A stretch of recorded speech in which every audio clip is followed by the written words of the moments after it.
So Janelle, why did you decide to make Pinakbet? I wanted to show you Pinakbet because it's funky and pretty simple to make. Also, I know you like fish and shrimp paste. I put both in here. As a Filipina, I wanted to share a dish that doesn't get as much love as like adobo or lumpia. And there's so many layers of flavor in here. It's a veggie dish, so I'm using veggies that I remember my grandma's using, like bitter melon, kabocha squash, okra. I still remember my grandma on my mom's side coming back from the market and slicing up these veggies to make pinakbet. That was over 20 years ago, back at our home in the Philippines. This is the one dish that I'll always remember her by. And now it's a dish that you'll remember me by because of the flavor explosion.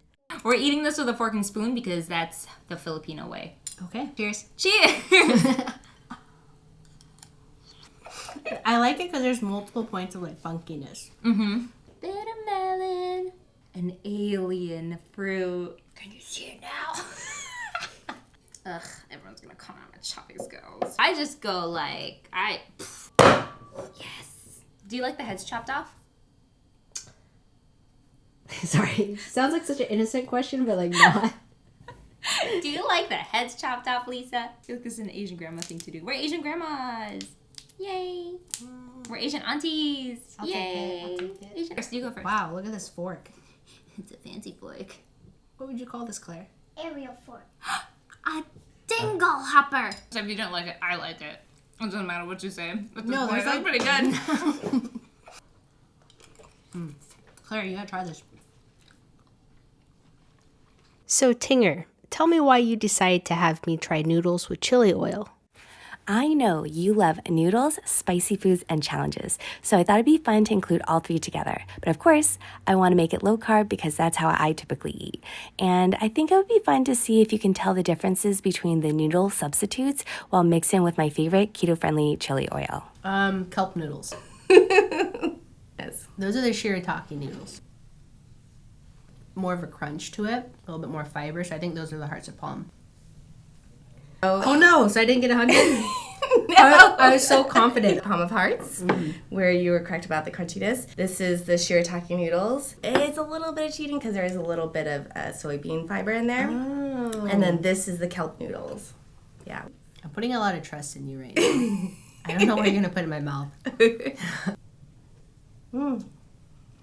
So Wallace, tell me why you decided to make sesame cold pulled chicken. So when you asked me to come up with a dish for Asian Heritage Month, I immediately thought of my heritage and family. So I decided to make this dish because it's inspired by my grandparents and dad. I was raised by my grandparents, and growing up we had a vegetable garden in the backyard, and one of the many vegetables we grew were cucumbers. Because we had so much, my grandfather would make cucumber salads all the time. He would smash them, pickle them, chop them up, so I wanted to do something with cucumbers. Not to mention, I recently got a Guinness World Record for cutting a cucumber blindfolded, so it just kind of fits perfectly. The inspiration from my dad actually comes from the sauce. He used to make a very similar sesame-based sauce that he would use to toss into cold noodles, tofu noodles, or even vegetables. He used to be a chef, so this was a dish he would serve for his parties. It's nutty, creamy, salty, and also has the perfect amount of tang. My grandma's touch in this dish is the chicken. She was one of the most meticulous individuals I know, and growing up we would spend a lot of time prepping food together. We made a lot of soup as a family, and oftentimes there was boiled meat left over. She would always eat that rather than throwing it out because she didn't grow up wealthy, and that's why I decided to use this leftover chicken from my recent pop-up. The attention to detail to shred the chicken into strands by hand is what makes the texture soft but still have a bite. Combining all of that is how this dish came to be, and I'm so happy I got to share it with you and everyone.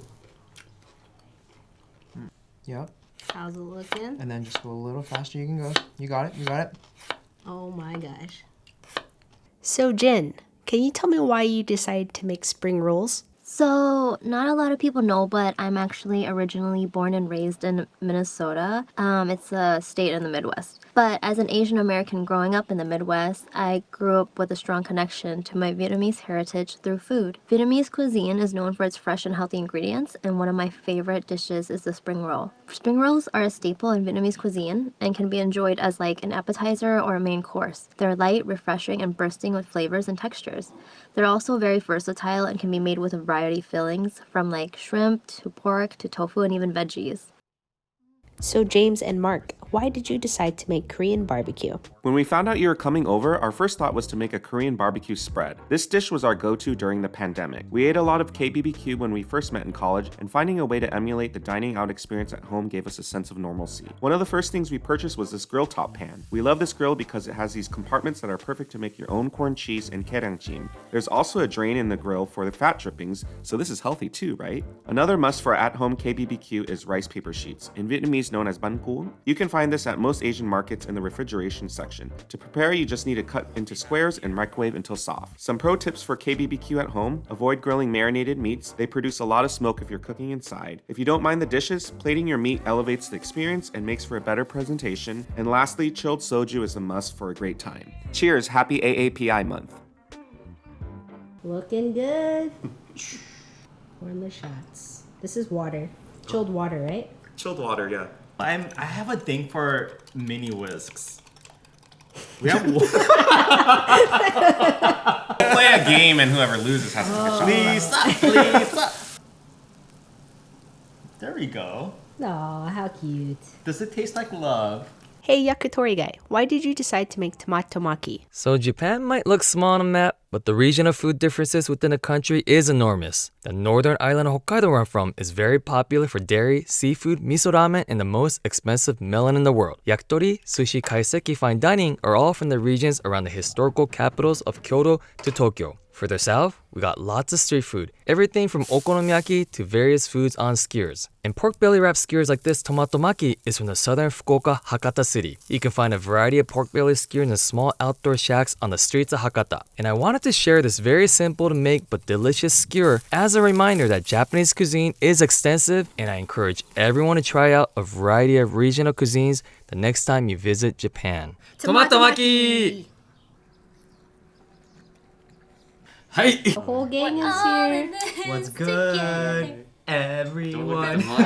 Yeah! Hair wax. You are ridiculous. Yeah. Try to go in. Hey Priyanka, why did you decide to make Tamarind Banh Mi? I decided to make Tamarind Banh Mi because I felt that this dish was a true representation of who I am. No, I'm not Vietnamese, but I'm first generation Indian American who's grown up in New York City, and my style of cooking has always been to include my Indian influence on global cuisines.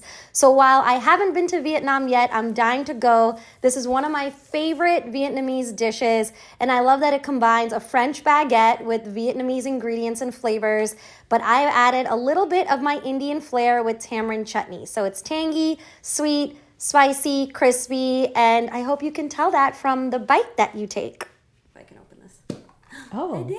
first try. Excellent. Like a nice slathering, you know? Then we're gonna use my fancy tweezers. Hey Lucy, why did you decide to make Bun Thit Nuong? Well, the answer is quite simple, Lisa. I like to burn meat on my roof in my $50 million New York City penthouse apartment.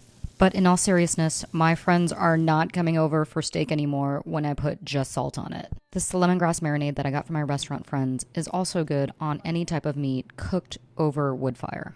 You can also catch my grandmother making this in the summertime as well. Cheers.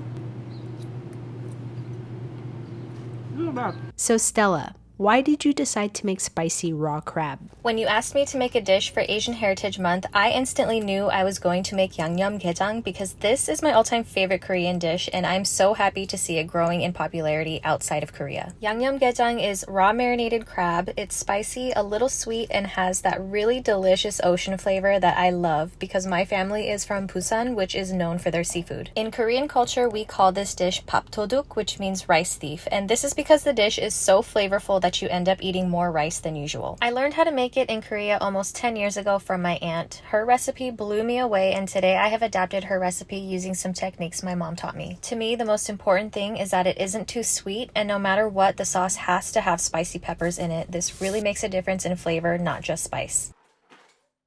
She gloves. Thank you. Should record this interaction, I swear to God.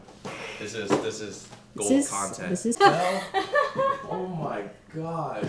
So TJ, why did you decide to make cold sesame noodles and tea eggs? So I grew up in Taiwan, and in Asia, the convenience stores always have the best food. I loved Taiwan 7-Eleven. My two favorite items from there were a box of sesame cold noodles, liang mian, and tea eggs, 茶叶蛋. They have a giant pot of them just boiling. It smells so good. Growing up, my dad was a man of few words, but every time he came home from work, he would bring me a 7-Eleven cold noodles box and 2 tea eggs. I think it was his way of saying, I love you. So here's the exact same meal for you, Lisa. Sesame cold noodles and 2 tea eggs, because I love you too. We're gonna do one hand. I'm just kidding. Look how small my hands are. I can't do that. What? Just kidding. I can't do that.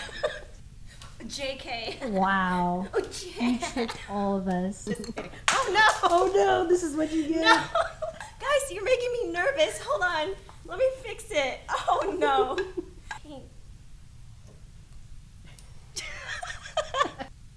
Oh, it's too small. Oh well. Use a bigger pot. These are the wrong noodles. I will let Lisa know the right noodles. I just couldn't find them. These are wrong. But use what you got. But these are wrong. Oh, yes. Nice. Second try. Oh, doing. Looking good. Oh my god, I'm like shaking. Why they're so romantic. It is. It's like Lady in the Tramp. Get the same nude. Hey David, why did you decide to make Vietnamese shaking beef? I decided to make this dish for you because it holds a special place in my heart. It was one of the first dishes that I learned how to make when I first started cooking, and it has followed me throughout my entire culinary career. Whenever I want a quick bite or when I'm away from home, I make this dish because it reminds me of my family. Shaking beef, also known as bò lục lak, is a dish that every Vietnamese family shares around the dinner table. In my opinion, it deserves a place alongside other popular Vietnamese dishes such as pho, spring rolls, and banh mi. It's worth noting that every family has their own version, but I like to pair mine with steamed rice and a salad dressed with my fried garlic vinaigrette. And of course, you gotta have the salt, pepper, lime dip on the side. I hope you enjoyed that bite. It was a pleasure cooking for you. Hey Jonah, why did you decide to make Chinese stuffed peppers? Where do I begin? Well, Lisa, you were visiting New York earlier today, and I saw you in Chinatown, and you got me some egg tarts, so I thought I would continue the tradition and make one of my favorite Cantonese dim sum dishes, Chinese stuffed peppers. It just, reminds me of all those family get-togethers on Saturday for brunch in Flushing, getting to see everyone, getting to spend time with my grandma. So traditionally, this is made with shrimp paste. You can also use a combination of shrimp, fish, and or pork. We decided to go with all three today since it was a special occasion. So this is a sweet and savory Cantonese dish. It has some fermented black beans. It has lots of aromatics and comes together rather quickly. It takes a lot of prep. Definitely show a lot of love in this recipe. And it was nice to have Lisa help me wash the dishes afterwards. I'm proud of my guys. They fought. Lisa, it was great to have her here. She was cheering, but she was cheering for the wrong team. No, I wasn't. She was extra. Hey Julius, why did you decide to make pork adobo with coconut milk? I chose to make Filipino pork adobo with coconut milk because adobo is the first dish I learned how to make, and adobo itself is the gateway dish to Filipino food. Every family has their own version of adobo. Adobo reminds me of family, and growing up, my mom cooked chicken adobo a lot, and her version is stir-frying it with lots of garlic for tons of flavor. Adobo recipes are regional in the Philippines, and this version adds coconut milk that can be found in different parts of the Philippines. Adding the chili peppers are from the Bicol region. So adding these ingredients to make this adobo shows a range of Filipino cuisine that I'm super proud of. Plus, I made this because I know Lisa loves spicy food. Hey Kai, why did you decide to make sukiyaki? I decided to make sukiyaki because you've said you've never had it before. And it's the middle of summer, so a hot soup sounded perfect. It was either this or Korean ghost pepper wings. Sukiyaki is basically Japanese hot pot. It's super easy to make, it's customizable, and dope for a group of friends. To me, cooking internet food that people can easily recreate and actually have fun doing is what matters deep down inside. Aw. I hope you liked it, cause it's something that my dogs and I eat literally every day. I had to spend like $15. Yeah, you don't like that, do you? Woo! This is Kai unhinged. This is crazy. They smell, bro. How do I want to cut this, Lisa? This is the bean sprout she tells you not to worry about. Dang, he's long too.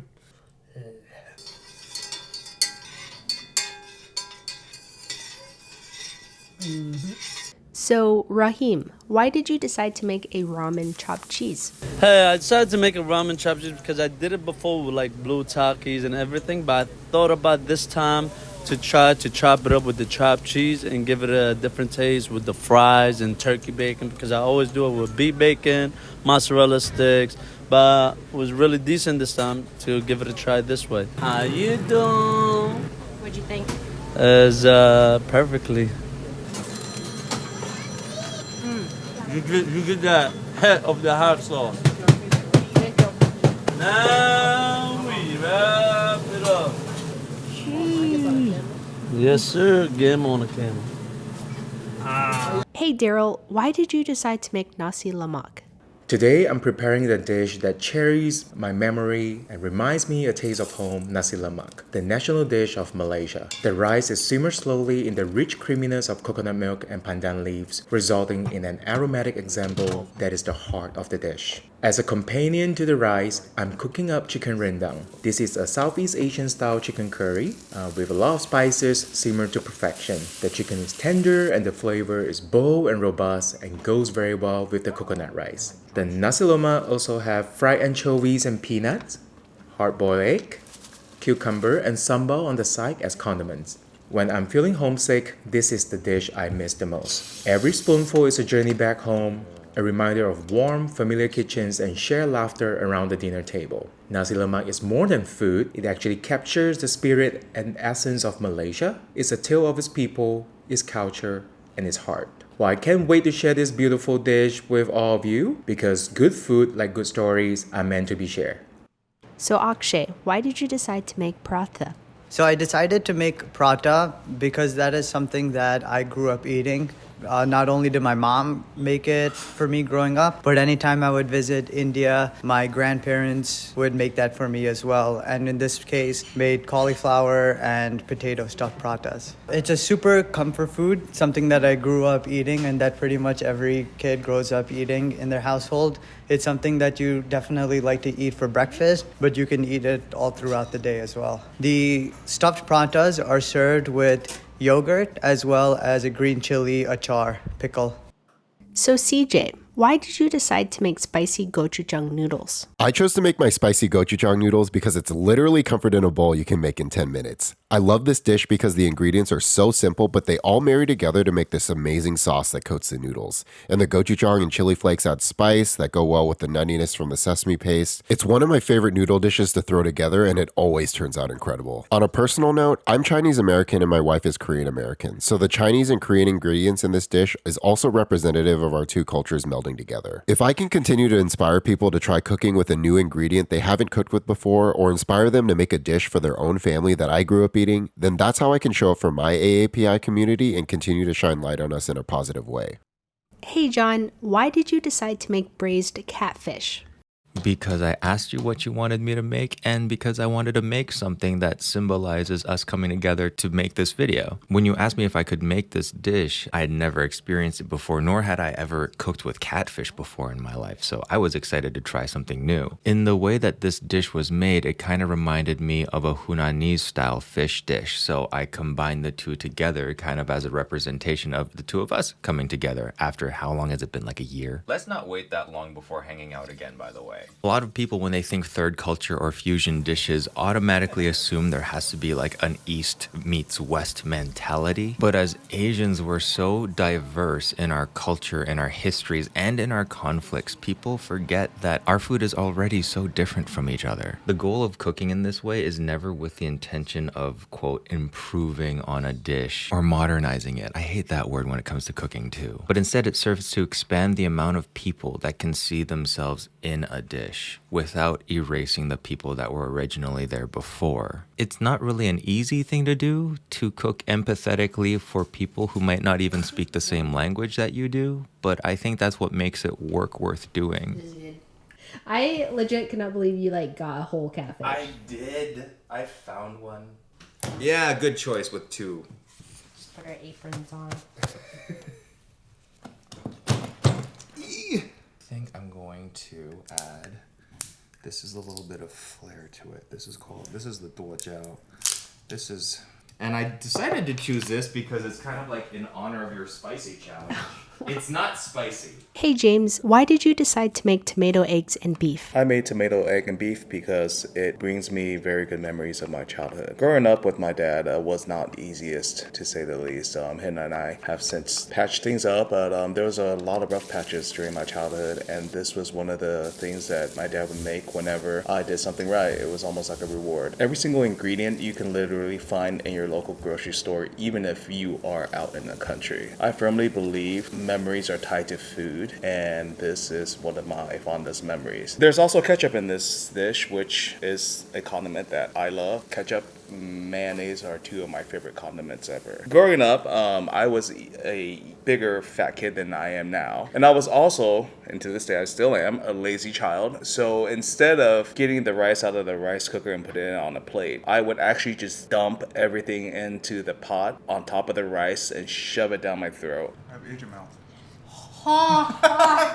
So Tiffany, why did you decide to make Hou Bao Daan? So this dish is something that my dad would make for me a lot after school. My mom and dad both make it, but I kind of like my dad's better because he just adds more sauce into it. Sorry, Mom, I still love you. I call it the hobo egg. It's called Hou Bao Daan, but when I was younger, I couldn't really pronounce it, so I would just say this is the hobo egg. And I always asked my dad to make the hobo egg for me. Then I got to college and I got my first apartment. I really only had eggs in my fridge, and so I would just make this a lot, and it was kind of like my comfort meal and also a very cheap and easy meal. Basically, it just holds a lot of significance in my childhood, and I feel like it's a really easy recipe that everyone can kind of try as long as you just have a couple basic ingredients, some Asian ingredients. The key is the sugar, and before you're like, oh, that's weird, sugar on an egg, you don't know how good it is. You gotta add the sugar and the soy sauce, and it just creates this very sweet and salty kind of caramelized teriyaki flavor, and it's very delicious, and you put it on top of some hot white rice, and there you go. It's very comforting and reminds me very much of home. You sound very confident about it. It might get a little chaotic. You got this.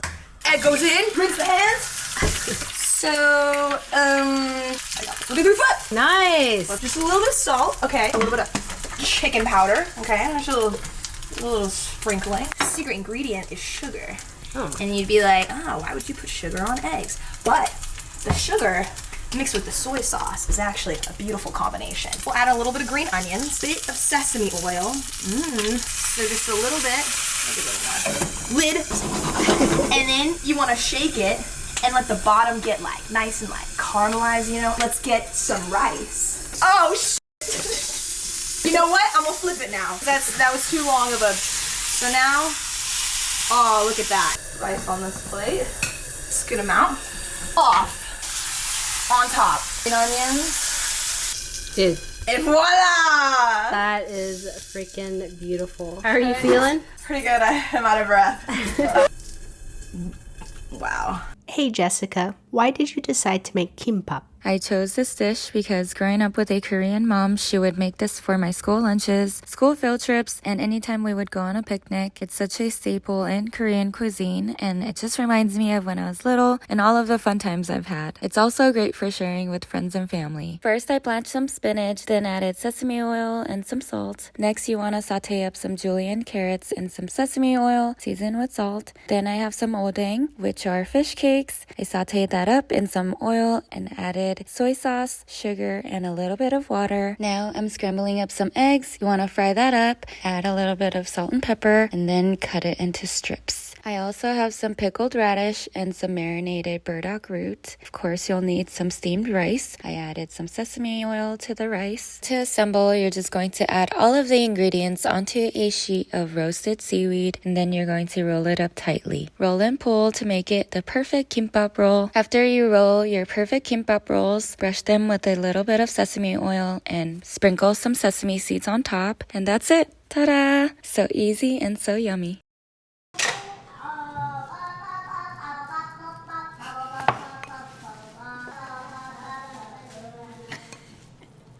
So Jackie, why did you decide to make a waffle rice burger? Well, Lisa, if I remember correctly, you're the one who asked me to do the spice challenge. Remember when we had to make patties out of rice and meat, and then we had to put cheese in it, but we didn't know, and we were dying / I was dying on the floor because I could not handle my spice level anymore. And then we had to try and assemble a sandwich or something, and then the fire alarm went off in the middle of it, and we couldn't figure out how to turn it off in the midst of all of that. But then we had to keep going because we had to really commit to the piece and the bit. And James sent us this incredibly complicated recipe, and I love James and I love you, so I decided to keep going with it, but then my stomach was burning inside and out, so I asked for Tums. Do you remember that? I think you do. Happy AAPI month to me. Thank you, Lisa Nguyen. Hey Eddie, why did you decide to make Chao Ga? I chose Chao Ga because it's one of the dishes that reminded me of my childhood. My aunt, aka best cook I've ever known, often made this dish for my family. It was one of her specialties and the ultimate comfort food. Something she'd have ready to go for us when we were sick or when it was cold outside. Chao Ga is like a Vietnamese chicken rice porridge. It's simple to make. Basically a whole chicken, rice, ginger, cilantro, and when my aunt made it, an additional touch of love. Hey Joanne, why did you decide to make instant ramen chapagetti? So I wanted to make this dish because it is a mashup of two things I ate a lot growing up, instant ramen and chapagetti. My dad loved both of these things, and he was actually really good at making them. Because he worked the night shift, his lunchtime was usually first thing in the morning, right after he got back from work. And it was almost always ramen or chapagetti, and the whole house would smell mouth-watering. I got the idea for mashing them up from an anime I watched a lot in high school called Neon Genesis. One of the characters, Misato-san, pours the chapagetti sauce over her cup ramen, and the main character, Shinji, looks at her in total disgust, and I'm not gonna lie, it looked a little weird. But I always wanted to try it. This is really good. That was a nice noodle. Look at my... It's okay. Hey Philip, why did you decide to make tacos? I decided to make tacos for AAPI month because this recipe reminds me a lot about myself. I posted this same recipe online a while back, and a lot of people commented that these are not tacos, or these aren't authentic. You see, growing up mixed race, half Filipino and half white, I felt like I got treated just like these tacos. I wasn't really Filipino because I was mixed, and well, I definitely didn't look white. So I never really felt like I fit in with one or the other, or treated as an equal.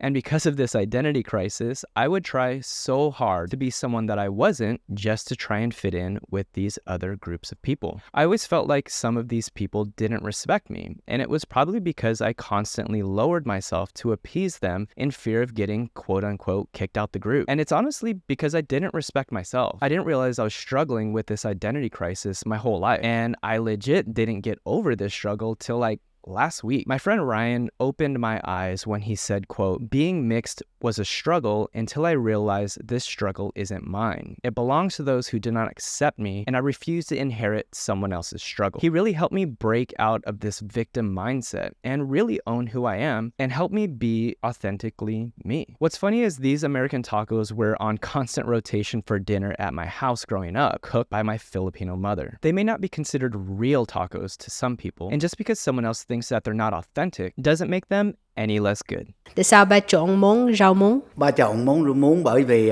hàng ngày mình ăn thịt nhiều quá. Bây giờ mình phải chọn món rau muống để mình đổi món. Rau muống xào tỏi quý vị, rất là ngon. Ok, mình đổi món, mình không ăn thịt nhiều. Bởi vì mình phải ăn rau thêm vô ha, để mình đổi món. Sai rồi, cái đó là với hơn nữa là mà Hiếu, Hảo, với Hoàng, Thảo đều muốn ăn rau muống, bởi vì ăn rau muống là muốn gì được đó. Với trong rau muống có ớt thêm, bởi vì mấy con là thích ăn ớt cay. Ok, vậy đó. Here you go. Nói tại sao ăn rau muống? Ngon lắm. Ngon. Hồi nhỏ con thích. Hey Cassie, why did you decide to make protein ube mochi waffles? So many reasons. First of all, I love ube. It is my favorite dessert flavor. And also, I like getting in my protein via the form of desserty bread-like things. And this recipe gives me both. It is slightly crispy on the outside, it's soft on the inside, and I'm getting my protein in, and it tastes so good. It honestly doesn't even feel like you're eating quote-unquote healthy, but it is so good for you and just so delicious. Thank you. Oh, I just held your I know.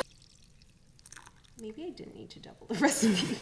Oh well. More Sin. protein. Everyone will get protein here. Measure with the heart. Oh.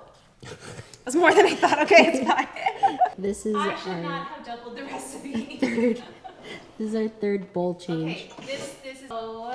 This is like Goldilocks, like trying to figure out the best, the best soup. It's gonna take a while. What's happening? We're making a cake. When you said should we double, I was like, sure. I don't know what a typical serving is. Hey Joe, why did you decide to make Massaman Curry? I chose to make Massaman Curry because as a kid I was a bit of a picky eater and this is one of the few things I liked. While my whining made me deserve spankings and maybe solitary confinement, my parents were patient and made Massaman often for me on top of all the other great Thai food that I wouldn't touch. It may not seem like it, but I promise my palate and behavior have matured since then. Though despite that, I still eat this weekly. It's easy to find here in Bangkok and just as easy to make in America as long as you have a grocery store nearby or you know a curry paste dealer. Outside of the nostalgia that contributes to my curry gulping, I also made this because I think it's a good representation of Thai American food. Massaman is one of the most popular Thai dishes in the States, and I appreciate that it's usually served the same way you'd get it in Thailand. No one's adding mayo to it, it hasn't been deep fried or injected with 1,000 cc's of freedom. It shows up as intended, and people enjoy it. Tại sao má trộn món thịt kho trứng? Tại vì món thịt kho trứng là các con thích ăn nên má làm. Từ nhỏ con thích ăn mà con thích trứng nhiều nhất. Thịt kho trứng thì lúc nào đứa nào mấy đứa con là cứ nhắc hoài. Nay thì con về đây con thèm ăn thì má nấu lại cho con. Nó mà qua Mỹ má đâu có biết nấu. Xong rồi má học người ta lại thấy tụi con thích ăn. Cho nên là tụi con cứ nhắc thịt kho. Mình bỏ trong tô xong rồi mình bới chén cơm lên. Cái mình bỏ trứng, một miếng trứng, miếng thịt, miếng măng. Chan chút nước nữa rồi cắn trái ớt nữa. Ôi tuyệt vời. Con có thích không? Chị Wow. Có miếng ớt nào?